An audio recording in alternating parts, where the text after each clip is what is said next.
ያሳደገኝ መልአክ አላለም ያዕቆብ ልጆቹን ሲመርቅ? ያሳደገኝ መልአክ እነዚህን ሕፃናት ይባርክ ብሏል። በእናታችን ማዕፀን ስንጸነስ ጀምሮ ጽንሱን ይጠብቃል የእግዚአብሔር መልአክ ቆሞ። ከተወለድን በኋላ ስናድግ እንደ ሞግዚት አብረውን ናቸው መላእክት። በሕይወት ዘመናችን ኃጢአት ስንሰራ ስለ ኃጢአታችን ያለቅሳሉ፣ ያዝናሉ። በጎ ነገር ስንሰራ ደስ ይላቸዋል። በጎ ስራችንን ይመዘግባሉ። ለማን ሊያቀርቡ? እባክህ ማረው ይቅር በለው ይህ ሰው መልካም ሰርቷል ሊሉ ስለኛ ይጸልያሉ። እንደውም ቅዱስ ባስልዮስ ለጠባቂ መልአክ የሚጸለይ ጸሎት በዚህ ውዳሴ አምላክ በተባለ መጽሐፍ ላይ ጽፎልናል። ጠባቂ መልአካችንን በጸሎት ሁሉ እናናግረዋለን። ለእያንዳንዳችን ጠባቂ መላእክትን የሰጠን አምላክ ስሙ የተመሰገነ ይሁን። ስለዚህ መላእክት የእግዚአብሔር መላእክት ብቻ ሳይሆኑ የማን መላእክት ናቸው? የኛም ናቸው። የኔ ሚካኤል ልትሉት ይችላል፣ የኔ ገብርኤል ልትሉት ይችላላችሁ።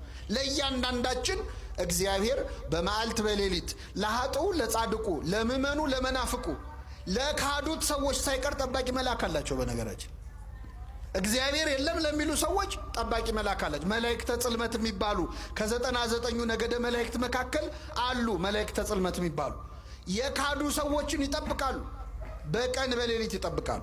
እነዚህን ጠባቂዎች እግዚአብሔር ስለሰጠን ስሙ የተመሰገነ ይሁን። ስለዚህ መላእክት አንደኛ የማን መላእክት ናቸው አልኳችሁ? ሁለተኛ የማን ናቸው? የኛ ናቸው። በእውነት ስለ መላእክት መማር በጣም ያስፈልጋል። ምክንያቱም መላእክት በእርግጥ ስለ መላእክት ያለን ዕውቀት በጣም ትንሽ ነው። ግን ወዳጆቻችን ዘመዶቻችን ስለሆኑ ስለ እነሱ ማወቅ ያስፈልጋል። በእውነት ሰው አሁን ውጭ ሀገር ዘመድ አለኝ ብሎ ይኩራራል አይደል? ከኔ ጋር ናቸው? አዎ ዘመድ አለ የኔ ሀገር የኔ ዘመዶች እኮ አውሮፓ አሜሪካን ያሉት ብሎ ሰው ኩፍስ ይላል። የሁላችን ዘመዶች ታላቅ ወንድሞቻችን መላእክት በሰማያት አሉ።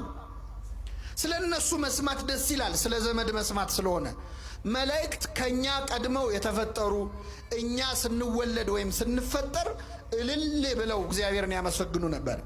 በዚህ በመጽሐፈ ኢዮብ ምዕራፍ 33 ላይ እግዚአብሔር የእግዚአብሔር ልጆች እልል ሲሉ ነበር ብሏል። የእግዚአብሔር ልጆች የተባሉ መላእክት ናቸው። እኛ ስንፈጠር ደስ ይላቸው የነበሩ ለሰው ቅን የሚያስቡ ጠባቂዎቻችን ናቸው መላእክት። ስለ መላእክት ማወቅ በጣም ያስፈልጋል። መላእክትን ሚካኤልን ገብርኤልን ስናከብር አንዳንድ ሰው ከመጽሐፍ ቅዱስ ውጭ ያለን ይመስለዋል።